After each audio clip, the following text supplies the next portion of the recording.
ഇനി അടുത്തിടെ വന്ന ഒരു ഫസ്റ്റ് പോസ്റ്റ് റിപ്പോർട്ടിനെ കുറിച്ചുള്ള ഒരു അനാലിസിസ് ആണ്. ചൈനയുടെ കടന്നുകയറ്റങ്ങളെ തടയാൻ രൂപീകരിച്ച നമ്മളെല്ലാവരും ഏറെ പ്രതീക്ഷയോടെ ഉറ്റുനോക്കിയ ക്വാഡ് സഖ്യം തകരുകയാണ്.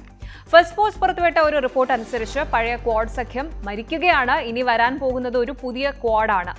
അമേരിക്ക, ഇന്ത്യ, ജപ്പാൻ, ഓസ്ട്രേലിയ എന്നീ രാജ്യങ്ങൾ ചേർന്നതാണ് നിലവിലെ ക്വാഡ്. ചൈനയെ സാമ്പത്തികമായും സൈനികമായിട്ടും പ്രതിരോധിക്കുകയായിരുന്നു ഇതിന്റെ ലക്ഷ്യം. എന്നാൽ അമേരിക്കയിൽ ഡൊണാൾഡ് ട്രംപ് വീണ്ടും അധികാരത്തിൽ വന്നതോടെ ഈ സഖ്യത്തിന്റെ താളം തെറ്റിയിരിക്കുകയാണ്. ഇന്ത്യ ഉൾപ്പെടെയുള്ള രാജ്യങ്ങൾക്ക് മേൽ ട്രംപ് പ്രഖ്യാപിച്ച വൻ താരിഫ്സും സുരക്ഷാ കാര്യങ്ങളിൽ ട്രംപിന്റെ പുതിയ നിലപാടുകളും ക്വാഡിനെ ഒരു പ്രതിസന്ധിയിൽ എത്തിച്ചിരിക്കുന്നു. എന്തുകൊണ്ടാണ് പഴയ ക്വാഡ് പരാജയപ്പെടുന്നത്? ട്രംപ് മനസ്സിൽ കാണുന്ന പുതിയ ക്വാഡ് എന്താണ്? ഇതിൽ ഇന്ത്യയുടെ ഭാവി എന്താകും? നോക്കാം.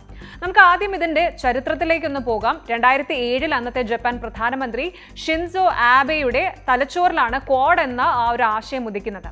ചൈന അവരുടെ അയൽ രാജ്യങ്ങളെ ഭീഷണിപ്പെടുത്തുന്നതും സൗത്ത് ചൈന കടലിൽ ദ്വീപുകൾ പിടിച്ചെടുക്കുന്നതും തടയുക എന്നതായിരുന്നു ലക്ഷ്യം.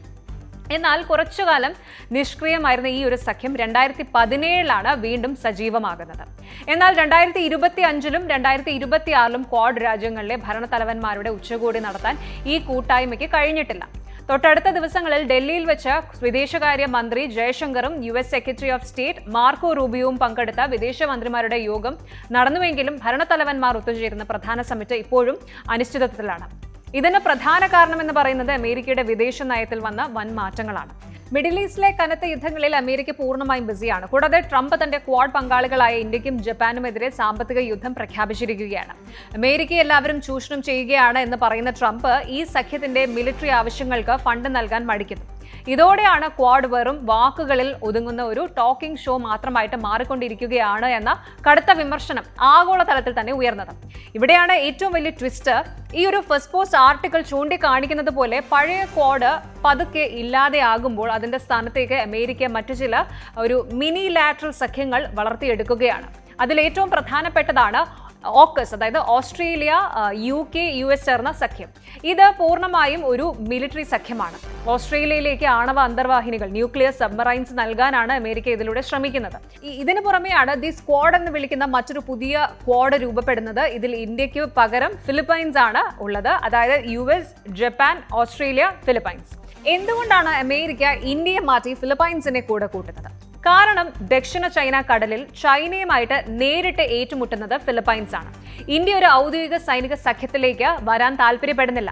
തങ്ങളുടെ സ്ട്രാറ്റജിക് ഓട്ടോണമി അല്ലെങ്കിൽ പരമാധികാരം നിലനിർത്താനാണ് ഇന്ത്യ ആഗ്രഹിക്കുന്നത്. എന്നാൽ ഫിലിപ്പൈൻസ് അങ്ങനെയല്ല. ചൈനയ്ക്കെതിരെ അമേരിക്കയുടെ പൂർണ്ണമായ സൈനിക സഹായം അവർ ആവശ്യപ്പെടുന്നുണ്ട്.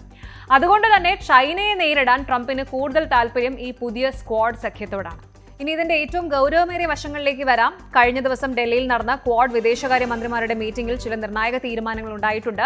ക്വാഡ് മരിച്ചിട്ടില്ല എന്ന് കാണിക്കാൻ അവർ ക്വാഡ് ക്രിട്ടിക്കൽ മിനറൽസ് ഫ്രെയിംവർക്ക് പ്രഖ്യാപിച്ചു. അതായത് സ്മാർട്ട് ഫോണുകൾക്കും പ്രതിരോധ ഉപകരണങ്ങൾക്കും ആവശ്യമായ ക്രിട്ടിക്കൽ മിനറൽസിന്റെ വിപണിയിൽ ചൈനയ്ക്കുള്ള കുത്തക തകർക്കുക.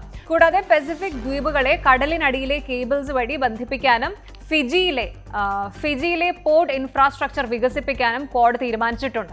പക്ഷേ ഇതൊക്കെയാണ് എങ്കിലും ഗ്രൗണ്ടിൽ വലിയൊരു അനിശ്ചിതത്വമുണ്ട്. സൗത്ത് ചൈന സീയിലും ഹോർമുസ് കടലിടുക്കിലും ചൈനയും ഇറാനും നടത്തുന്ന കപ്പൽ തടയലുകൾക്കെതിരെ ശക്തമായ പ്രതിരോധം തീർക്കാൻ ക്വാഡിന് സാധിക്കുന്നില്ല. ഒമാന്റെയും ഖത്തറിന്റെയും മധ്യസ്ഥതയിൽ മിഡിൽ ഈസ്റ്റിൽ ഉണ്ടാക്കിയ വെടിനിർത്തൽ കരാറുകൾ പോലും തകർന്ന ഒരു പശ്ചാത്തലത്തിൽ അമേരിക്കയ്ക്ക് ഇൻഡോ പസഫിക് മേഖലയിൽ പൂർണ്ണമായി ശ്രദ്ധ കേന്ദ്രീകരിക്കാൻ കഴിയുന്നില്ല എന്നതാണ് സത്യം. ഇന്ത്യയെ സംബന്ധിച്ചിടത്തോളം അമേരിക്കയെ മാത്രം വിശ്വസിച്ച് ചൈനയ്ക്കെതിരെ നീങ്ങുന്നത് ഇനി ബുദ്ധിയല്ല എന്ന തിരിച്ചറിവ് വന്നിട്ടുണ്ട്. അതുകൊണ്ട് തന്നെയാണ് ഇന്ത്യ മറ്റു പ്രാദേശിക കൂട്ടായ്മകളിലേക്ക് കൂടുതൽ ശ്രദ്ധ കൊടുക്കുന്നത്. കാര്യങ്ങൾ വിലയിരുത്തുമ്പോൾ ഒന്നുറപ്പാണ്, പഴയ രീതിയിലുള്ള നയതന്ത്ര ചർച്ചകൾ കൊണ്ട് മാത്രം ഇനി ക്വാഡിന് മുന്നോട്ട് പോകാനാകില്ല. ട്രംപിന്റെ ബിസിനസ് ശൈലിയിലുള്ള വിദേശ നയവും അതുപോലെ പുതിയ സൈനിക സഖ്യങ്ങളും ഇൻഡോ പസഫിക് മേഖലയുടെ സമവാക്യങ്ങൾ മാറ്റി എഴുതുകയാണ്. ഇതിനിടയിൽ ഇന്ത്യക്ക് സ്വന്തം താൽപര്യങ്ങൾ സംരക്ഷിക്കാൻ കടുത്ത നയതന്ത്ര പരീക്ഷണങ്ങളിലൂടെ കടന്നു പോകേണ്ടി വരും. കൂടുതൽ വാർത്തകൾക്ക് News 18 Keralam YouTube channel subscribe ചെയ്യുക.